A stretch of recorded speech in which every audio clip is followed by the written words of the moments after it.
Hello, this is Dan Winella with a cold open. I wanted to warn you that this story will have a bit more background noise than usual. Diana had already fallen asleep and was snoring a bit. But this story introduces a new character to Winella's world who shows up many times over the years, so I didn't want to skip it. So enjoy the story, forgive the snoring. Now on with the show.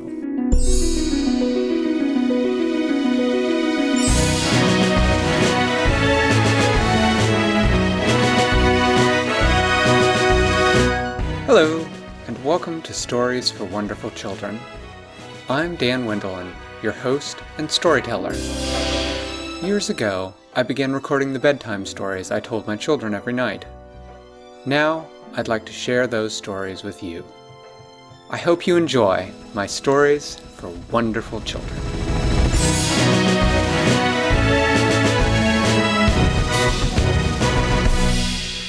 Little girl named Winella, and she lives in a very special house, full of many special rooms. The most special room of all is Winella's room, because everything in it is pink and blue, except for the ceiling fan, which is purple. One morning, Winella woke up to the sound of her mommy calling her from downstairs. She was calling, "Winella! Winella!" Winella went to the top of the slide and looked down. "Yes, Mommy?" Her mommy says, "Your daddy just called. He forgot his sunglasses, and I have to drive to work to his office to give them to him. You stay here.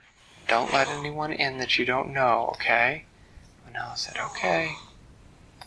So her mommy left. Her mommy went into the backyard, climbed over the back wall, and got into the boat in the river, and drove the boat off down the river to her father's office. Well, Winella was just getting ready to sit down to breakfast. She had poured herself some cereal and some milk when she heard the very last sound that she would have wanted to hear when her mommy was not home. She heard this sound. Winella said, "Uh-oh, that sounds like Jack Frost." She went and she peeked out the front door. Just as she heard it, the doorbell rang. Bing bong.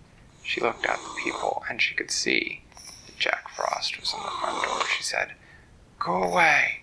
I can't answer the door right now." She went to go to the back door, hoping that she could get out into the backyard and get on the Catspaw Highway and go to Flibbertigibbet's palace until her mommy came home. But there were goblins on the back porch, clearly waiting for her.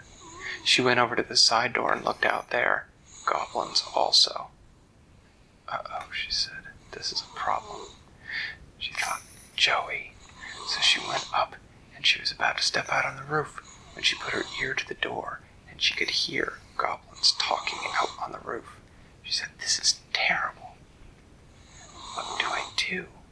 And then she remembered what her mommy had told her to do if she ever had a really big problem and she didn't know what to do next and there wasn't a grown-up around who could help. So Winella ran to the phone and she dialed 911 into the phone. She waited a moment. While she was waiting, she could hear Jack Frost knocking at the front door and trying the door handle to see if it was locked, going After a moment, the operator came online. "Hello? How may I help? This is 911. How may I help you?" Winella said, "Yes, I'm at home and my mommy isn't here and there's a very bad frost fairy named Jack Frost and he's trying to get into my house and all his goblins are around the house and I need some help." And the operator said, "1 moment, please." And then on the line came the 911 operator and she said, "Okay, have you locked all the doors?" And Winella said, "Yes." And the operator said, "Okay, well, you just stay there. I'm sending the police. They should be there in just a minute." So Winella sat down and she waited. And she could hear, a moment later, the sound of a siren. Ooh. She looked out the front door and she saw the most unusual thing she had ever seen. There was a giant fishbowl, huge fishbowl. It was clear, and inside there was a fish, a very large, sort of greenish fish. The fishbowl was on wheels, and it had lights on top that flashed red and blue. Along the sides of the fishbowl were printed in neat letters, "Fish Police." A moment later, the fish inside put on some sort of breathing mask and jumped out of the bowl. It was a good thing he had, because Jack Frost had turned around, frowned, pointed his wand at the fishbowl, and zapped, and all the water inside the fishbowl had frozen solid to ice. The fish, who now had on a policeman's cap, walked up the steps towards Jack Frost and said, "No, he's here. You can't go knocking on doors. You don't belong in this world. Go away." And Jack Frost said, "Who are you? You think you can stop me?" And he pointed his wand directly at the fish. And the fish said, "Well, I'm Officer Cod. That's who I am." And when Jack Frost's wand started to zap, the cod, who you wouldn't think would be that agile on land, neatly stepped aside, and the ice bowl went right past him. Then the cod said, "Well, going to play that way." And he took on his fin a little silver scale, and this scale he flipped it at Jack Frost, and the scale went sort of like a frisbee, and it hit Jack Frost right in the chest, and it stuck there.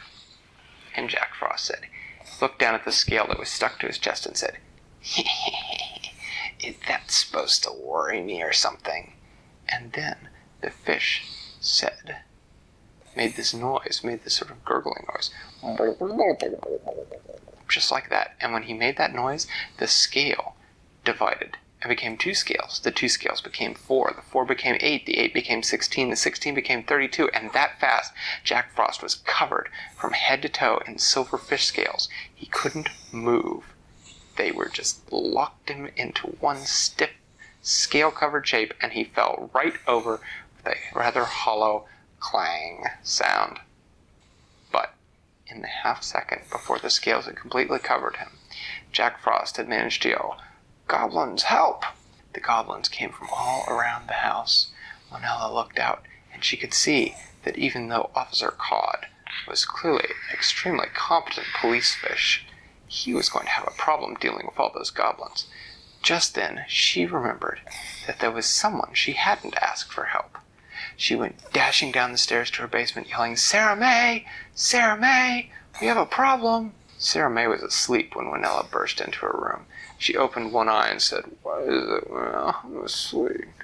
Winella said, "Jack Frost is here, and the goblins, and they're trying to get into the house, and my mommy isn't home, and I called the police, and Officer Cod, he took care of Jack Frost, but I think the goblins are going to have a problem with me. Oh, please help." At this point, Sarah May's eyes were wide open. She said, "Goblins? Here?" She stretched, and her great wings snapped tight with a sound. She said, "Not around my house." And she stomped up the stairs, went out the side door. The goblins heard her coming because dragons are not noted to be quiet animals when they are angry. The goblins took one look at Sarah May and went, "Eep!" And they started running, but not before Sarah May had gone and breathed fire on them and singed all their shorts. Officer Cod said, "Well, thank you. Those goblins can be terrible. Well, I'm going to take Jack Frost and put him in the fish jail, and he'll just have some time to think about what he's doing with the world." And Winella said, "Well, thank you so much. It was nice meeting you, Officer Cod." "Well, if you never need us, you just call it 911, and you'll get the fish police." What? And then he picked Jack Frost's solid, scale-covered form up and tossed him into the back of his fishbowl with a rather wet splash sound. Hey, Because the I thought he fishbowl had frozen the water. He had. Sarah May's fire had melted it when she had breathed the fire at the goblins and singed their shorts. And then he with a rather agile jump, jumped into the fishbowl, started it up with a rather sort of damp sound and drove off after starting the siren. Woo! Winella turned and gave Sarah May a big hug. She said, "Thank you so much, Sarah May." And Sarah May Figman said, "You're welcome, Winella. Now I'm going back to sleep." And she did. And Winella went back to her breakfast. And that is the end of the story. Thanks for listening to Stories for Wonderful Children.